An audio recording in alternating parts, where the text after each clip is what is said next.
And I think that's what gives them such power and makes why people react to them the way they do, because there is just that fleeting moment of beauty, and that's what makes it special.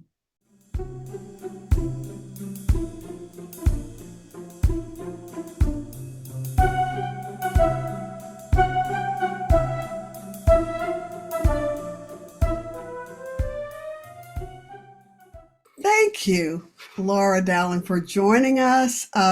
We are so excited. This is appears to be a little bit of a departure for Music City Review because of the music portion of it, but we have done some reviews of art exhibits, and certainly your work falls in that category of beautiful art that deserves a lot of attention. More, and you're already getting a lot of attention, which is well deserved. Laura Dowling, for our audience, is from the Pacific Northwest. She has degrees, a bachelor's degree in political science and a master's degree in public policy administration, and initially followed the direction of her degrees as manager of strategic communication for the Nature Conservancy, as a nonprofit executive. For 10 years, she trained in a field that I did not know the word for, floristry. So I'll be using it a lot because I love new words. Um, and then she went through an extensive, months-long selective process to become Chief White House Floral Designer in the Obama administration. Welcome, Laura. Your career is the perfect example of liberal arts education and its value. I plan to use you an example in my classes because many students think that college is just a means to more income. And what I try to explain to them is more income is just a happy byproduct.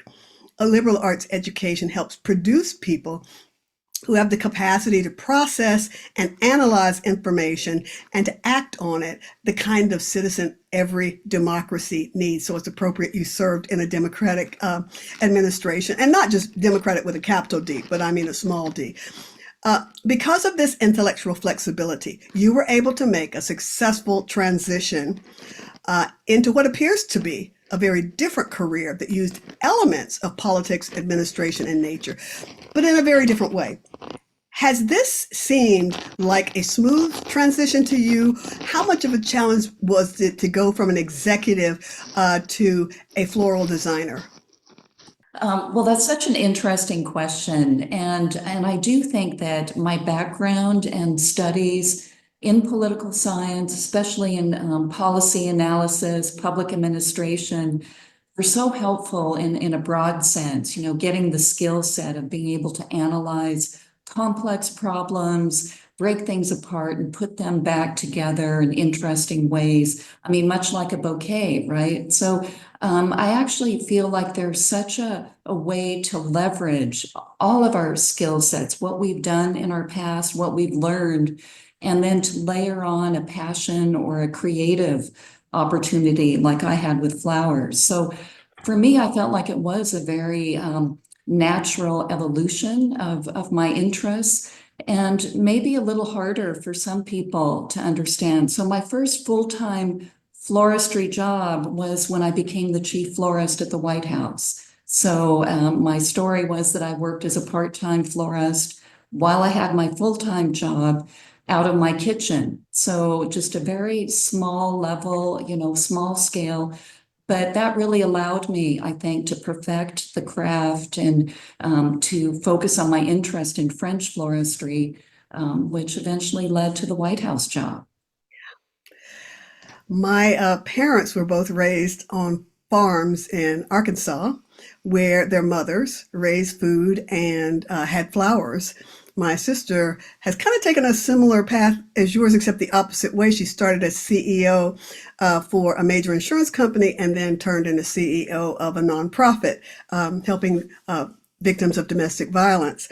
She loves plants and designing banquet decor. Your childhood was on a farm in Washington State with your grandmother, a gardener, your mother, a painter, your sister, a designer. Talk about girl power. We both have that in common.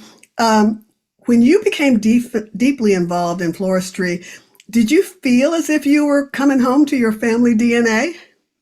So, again, reflecting on my history, and there is something to genetics, right? And people always say that, and I know that for me, and my family members, that creating things, creating art is as natural as breathing. And so it was always just very easy for me from the time I was a young girl. I loved making things and making clothes and learning how to knit and crochet and all of the crafts. So I do think that there's a connection. But when I was growing up and had opportunities during the 80s in college, new doors were opening for women. And I think part of me really wanted to do something different and not follow the obvious path of becoming an artist. And also, it didn't seem like a very practical thing to do. So I, studied the political science, public administration, thinking that I would go into law school one day, but I'm glad I didn't choose that path, and that eventually it did lead me back to where I've been able to create and pursue that kind of dream. That is very exciting, and it was nice that it worked out so beautifully. But of course, it was the hard work that made it possible. As you just mentioned, your study has been predominantly in European floristry, studying with Christian Tortu, Gregor Lersch, and Catherine Muller. You have referred to them as promoting a very French fusion of nature and couture. Your bouquets, in particular, tend to be lush, with complex combinations of berries and leaves and flowers. Yet, there are often elements I see in Asian arrangements, particularly asymmetry, like the tendrils coming down, and the yin and yang, what they call harmony or balance of materials, like the focus of flowers in the middle that thin out toward the edges. Have you ever studied Asian floral arts like Ikebana? Formally, that I love pursuing all kinds of floral art and learning the styles. I, probably have 1,000. I don't think I'm underestimating that. Floral design books, books on color, books on art.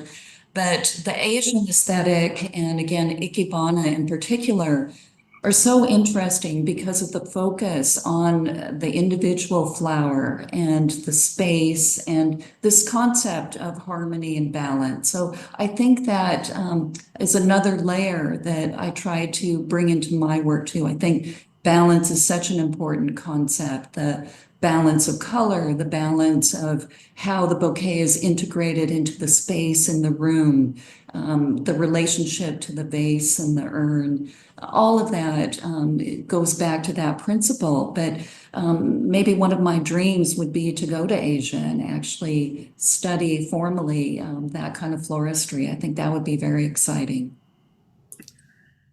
I did some traveling in Japan and was very impressed, even with the small attention to detail. If you buy something in a store, they wrap it so beautifully. They're just so intricate about how they approach things that I find that very appealing. And as I said, I see elements of that in your work, though that has not been a formal focus of your study. For White House events during the Obama administration, you paid great attention to research into the cultures represented by visitors from afar. This follows from our our discussion on an episode of the Flower podcast with Scott Shepard, I believe it was. You mentioned researching the peacock as a symbolic element you could use as a base for or decor welcoming a delegation from India. Or you also mentioned using colors. I think this was another podcast. You mentioned colors that represented the president's favorite sports team, the Chicago Bears, which he was probably sad a lot of the time because they didn't do that well. But be that as it may, how does that kind of deep dive thinking influence the techniques you're bringing in your work now, and specifically the works that you are bringing to Cheekwood?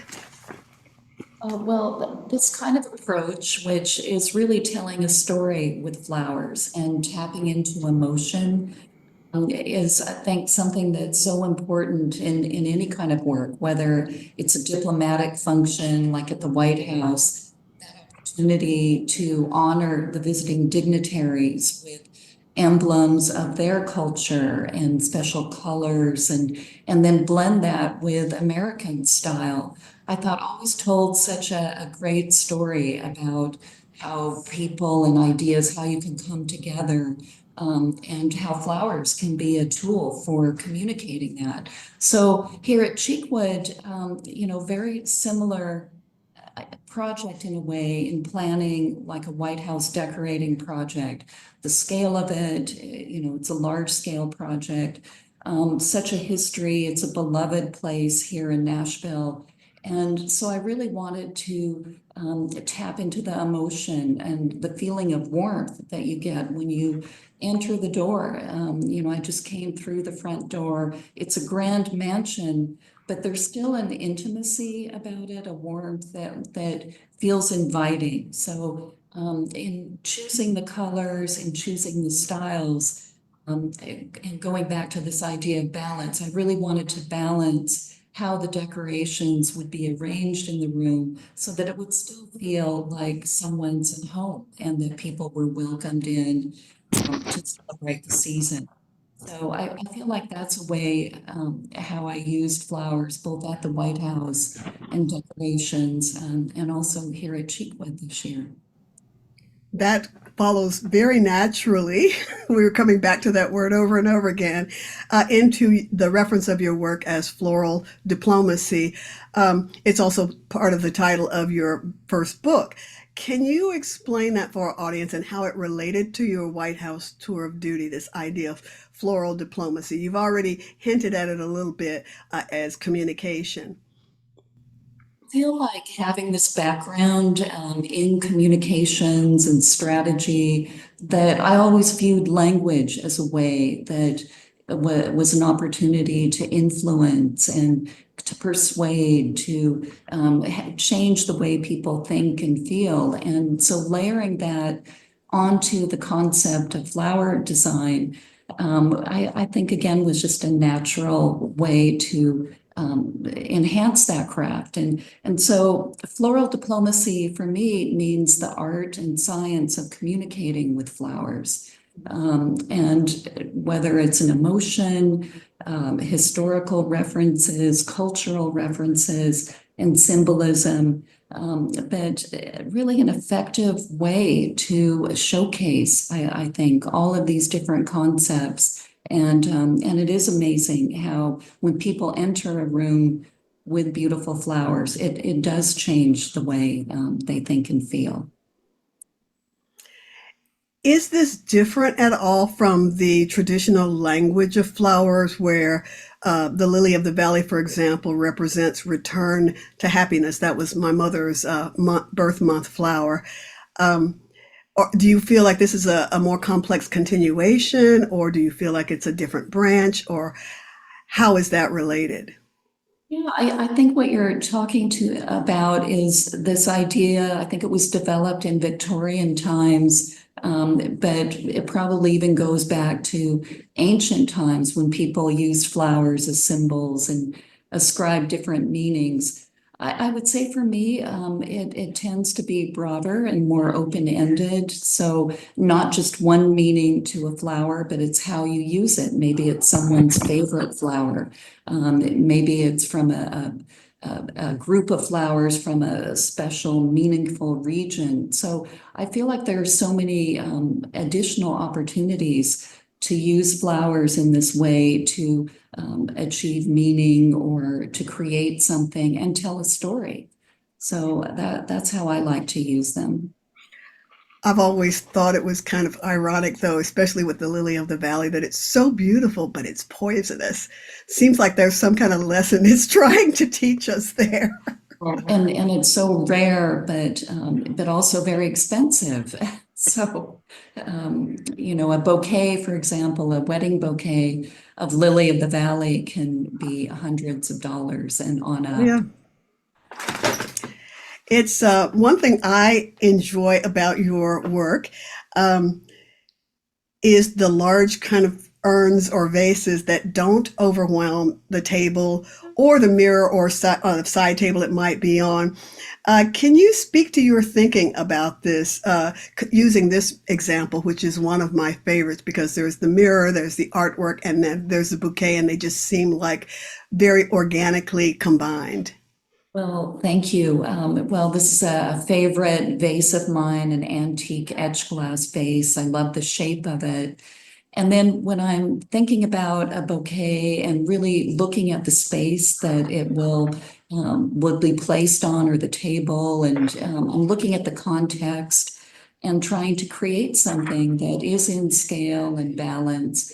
And I think having that kind of shape where it's sort of a natural, free-flowing extension, it's just a bunch of flowers arranged in water. There might be a structure of greenery or branches underneath to give a slight frame, but the whole approach I wanted to be kind of casually elegant and not, as you say, overwhelm the space or the vase or obstruct the views. It looks like it kind of fits there. Well, having read your work, I feel like this is may or may not be intentional, but when you look at this glass vase and you see the stems, they even seem to have kind of an artistic presence, a couture presence. So I think that's part of my French training, that every placement of the flowers is intentional, and even underwater you see a spiraling effect. So one tip I would give to people about creating a natural style with flowers is that it's important to create movement, and you can create that movement with placing stems on the diagonal and building them in kind of a spiral way. So I always start around the edges and then create a shape and framework and just continue to add layers and levels of things, and especially the things trailing down or the dancing branches above the shape. That's what's interesting about this is unexpectedly it's reminding me of another interview I did with a dancer, uh, Shamel Pitts, who is a choreographer for a group called Tribe, and he was talking about the same kinds of things you were talking about, the placement of the body, the use of space, and it's fascinating that all these kind of fundamental ideas come together regardless of the art form in which they are expressed. So it's kind of thrilling to see those connections. There's so much overlap, I think. And, you know, you were mentioning earlier Ikebana and other floral disciplines. I think one of the game-changing approaches I've had recently with flowers is focusing on the artist's approach to color. So collecting books on painting and looking at how to mix colors and really studying the relationship of colors has been very exciting, and I think taking the designs to a new level when you look at the colors from an artist's point of view. And remarkably, that goes smoothly into my next point. Another thing that I really love about your work and found intriguing, is the use of organic containers. Where did that idea come from? We're looking at an image that's one of my absolute favorites, because of the kind of muted purple and lavender shade, different shades of that color, and then the kind of tendrils that come down. I have named these pieces of yours Nature's Épargne, after this Victorian kind of centerpiece holder that had little arms for extra parts of the construction and display. And this seems like a kind of a more naturalized version of that. So how did this organic containers idea come about? I've seen it in more than one of your works, so I'm just really intrigued by that. I love an organic container, and I remember exactly the moment that I saw it for the first time, and it was in a class in Paris, and we were making something called the winter bouquet. So taking a simple plastic cup almost and covering it with winter greenery and berries and building up the outside of the vase to have this very textured look and in an artistic way. And so it just struck me that here is another place to design and to create a whole concept with the bouquet. So how effective to have a wintry base then for winter flowers coming out of it. And this bouquet that you're showing too, I remember exactly, this is in the private residence of the White House. And the centerpiece for when former German Chancellor Angela Merkel visited the White House. And it was customary for me to create a meaningful bouquet, a special bouquet that would tell a story. And this is where the principals, the president and first lady, the chancellor and her husband would meet before a state dinner. And because she had a PhD in quantum physics or quantum chemistry, something like that, you'll notice the little bouquets down below are in a molecular form. So, and then the infinity motif, which is important in science. The colors paid homage to her favorite colors and where she was from, kind of a woodlands effect. So the whole arrangement, I crafted notes that were in the First Lady's briefing book, and they could have a special moment of discussion and bonding and hopefully relaxation before the pomp and circumstance of a big state dinner.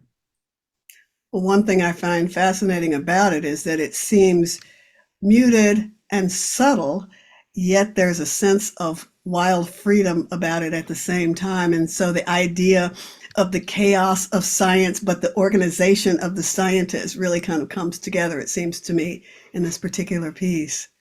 And with nature too, the nature Absolutely. of, and then the artistry, but having that story about her academic achievements, I think it was kind of a charming surprise for her. The stories make such a difference in your work. Um, One of the stories kind of the trends that follow your work or that your work kind of contributes to or starts is the idea of the slow flowers movement, which was new to me. Um, I understand that it advocates for locally grown, sustainably harvested plants.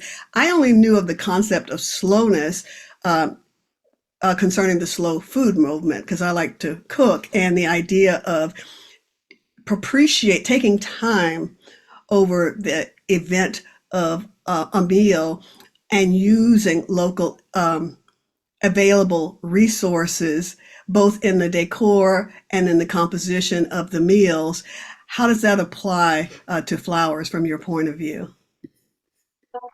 Is a trend and something that is important that I know when I was working at the White House, so several years ago, we started to really use local farms, local growers to bring the best of the season. And what's been hard, I think, in floristry is that the durability of some of these special things, the dahlias or the ranunculus, wasn't always there. And so that's why a lot of flowers have been imported, but I think the more that we can use the beautiful local things and things that are in season, it's just better. It's more beautiful. It's more sustainable.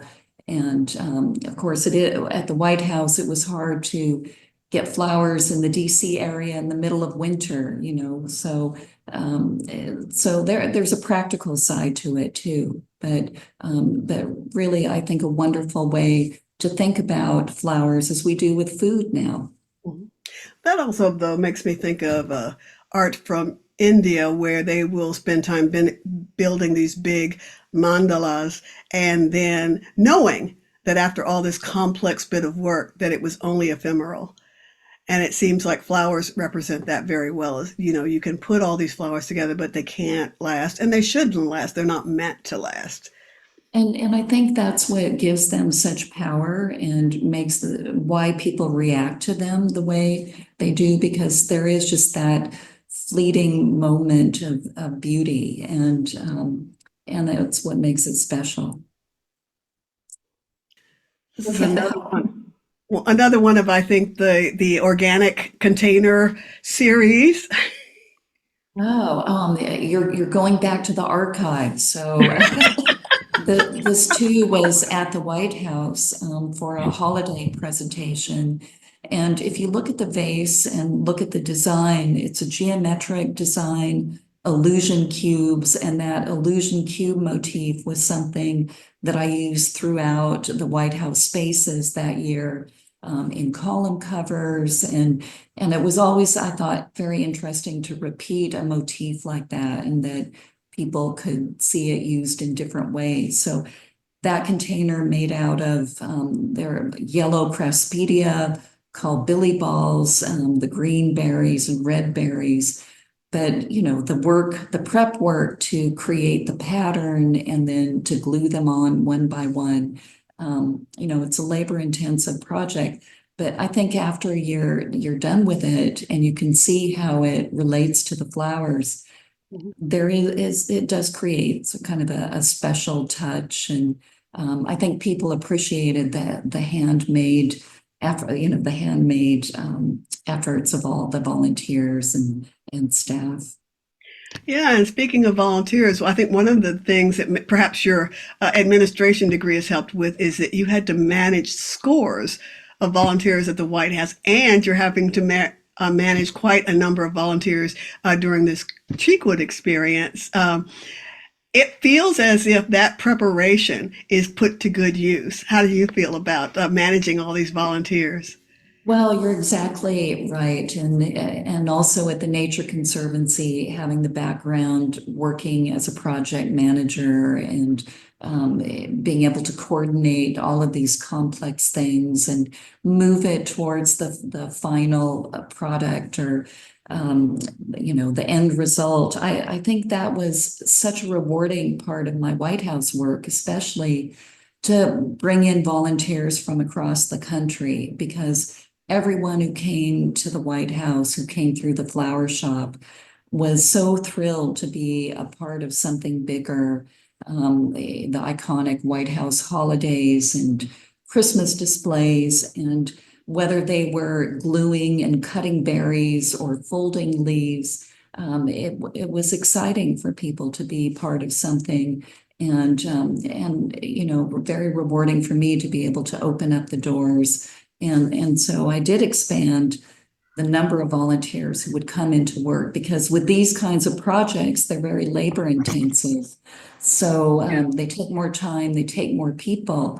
But I think it was just a net win for everyone to have that kind of program. This is just an amazing piece to me. And it seems like what struck me is that it seems very American to me because of it is so bright. It's traditional, but it's bright and it's bold. Do you have aspects of your work that you see as particularly American? I think that's probably right. You know, I mean, when I travel abroad, I feel like there is an American point of view. I think other people see us as sort of positive and hopeful. You know, like there's certain traits that come across, and I would say with my floral work, I'm drawn to bright colors the vivid colors that you see here, you know, that's one of my favorite palettes. But in terms of American style, I'll have to think about that because I can define a French style. I know it and I studied it. I think there's also a British style of, you know, the Constant Spry. There's very, you know, deep historical traits that you can look at. The Japanese style you mentioned, the Chinese style, it goes on and on. But when we think of a uniquely American style, I'm not sure if there's one that I can point to and what that would mean. I have had discussions with colleagues about that maybe there should be an effort to start looking into what an American style is. But I would say with my own approach, that love of color, exuberance, I think that that's a trait that maybe comes through and joy in the process of creating and sharing. I do think the wreath is a form of public art, that the minute you put a wreath on your door, that people will see it, they'll react to it. And where I live in Alexandria, Virginia, it's a historic village and people walk around and if I don't have a wreath on my door, I'll usually hear comments about that. So um, I'm going to have to get to work when I get back from Nashville. Well, it seems as if to me that there is not necessarily, as you say, American style, but an American inflection. Very much like a lot of things American, so many people, so many cultures come here that are inflected. And I remember the first time anyone ever identified me as American was when I was an adult traveling in Italy. I'm sitting drinking espresso, and an Italian woman comes and asks if she could share my table. I said, "Yeah, fine," you know. And I'm speaking a little bit of Italian. She's speaking a little bit of English, and we're mixing, matching it. And she says, "I enjoy Americans." And I said, "How did you know I was American?" I hadn't said anything to her. And she said, "Even sitting, you sit like you own the world." I wasn't quite sure whether it was a compliment or an insult, but I took it as a compliment just because it was an amazing. But then when I looked at people from other countries that were crossing the piazza, I did notice the difference in how we walk, how we present ourselves, how we interact with the world. I would say that there's a generosity of spirit too, that instead of saying, no, go sit somewhere else, she welcomed her. And so I think that really is a trait and something that people do notice. Yeah, I think so. So, what's next on your horizon? So I've had such a wonderful time here in Nashville and collaborating with the Cheekwood team, bringing the decor to life. And, it was a year-long planning process. So to see it all come together is so rewarding. I think, my next step, I wrote a new book this year and it's launching privately at Cheekwood and a couple of other places. Will be more widely available next season, next holiday season. But I think I'll go back to Washington State and enjoy the holidays with my family, and think about new projects, new collaborations. It's kind of nice to I think take a little bit of time to reflect and then think about the path ahead. But this has certainly been just a delightful time, and Nashville is a great city. I think the music aspect of Nashville is so interesting to me too, as someone who studied piano for 12 years. So maybe there'll be a way to factor music into my designs in some way. Well, I think their music is already there. There is a sense of rhythm in your pieces that I, as a musician, in fact, that leads perfectly into the last image I wanted to show that I was so excited about because this is another one of those kind of almost nature's epergne events with a big piece in the middle and then these tendrils on the side. But in the background, there's a person playing the instrument I've studied for decades, the flute. So it's really special to me to have a flutist in the same picture with one of your images. Well, was for a state dinner, and so that's the Marine Corps Yeah. band welcoming the French president and I remember creating those pieces and being so excited, having studied for 10 or 15 years in Paris, that creating designs that would be uniquely French. In hindsight, I think, it seems a little edgy. The containers of the little bouquets, I think they're small potatoes. So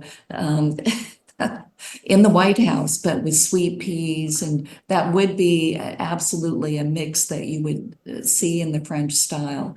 The other thing I would point out is the trellis design of the big bouquet is taking bamboo and weaving it into a garden trellis effect, which I think the story was about the Tuileries garden that's outside or Yes. near the French president's home, the Elysee Palace. So just an exuberance of spring flowers in the French style with all of the tendrils hanging down. And then it's a scented bouquet with lots of jasmine and fragrant flowers.